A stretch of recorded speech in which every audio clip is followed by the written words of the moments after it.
When the world mourns Nelson Mandela at his funeral on Sunday, few will remember that early on, the father of the modern South African nation was feared and condemned by many nations for advocating violence.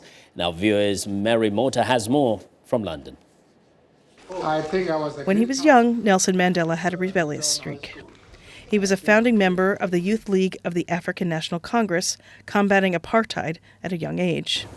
In 1961, he founded and became co-chairman of the ANC's military wing. Its tactics included bombing power plants, military installations, and transportation lines. Nevertheless, the newly formed human rights group Amnesty International began supporting Mr. Mandela. It sent observers to South Africa, where Mr. Mandela, among more than 150 people, was accused of treason. All were found not guilty. Steve Crawshaw of Amnesty International reads a letter Mandela wrote to Amnesty in 1962, thanking the group for its support and assistance. Despite this, Amnesty ended Mandela's status as a prisoner of conscience when he advocated violence against the apartheid government.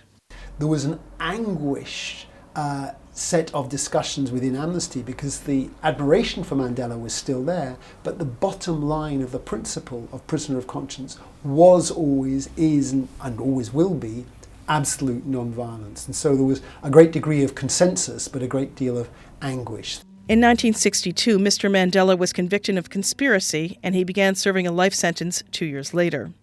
The 1960s brought a change in tactics by groups campaigning for change. Once local and confined to a specific area of conflict, they now focused on the anti-colonial unification of groups worldwide.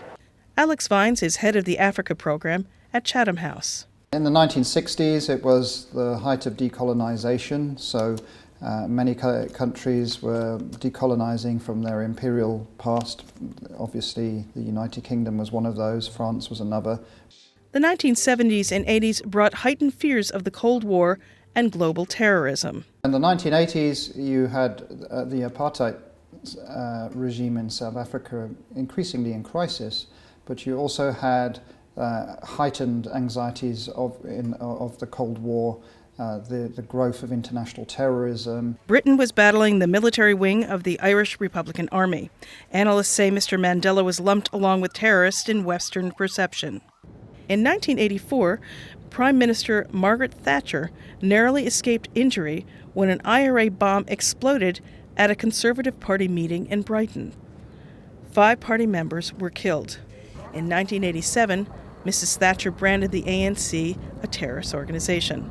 Following South Africa's transition to black majority rule and Mr. Mandela's election as president, many feared his ascension to power. But those who feared a freed Mandela pursuing power in South Africa have watched him lead, govern, and forgive.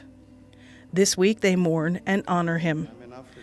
Motta, VOA News, London.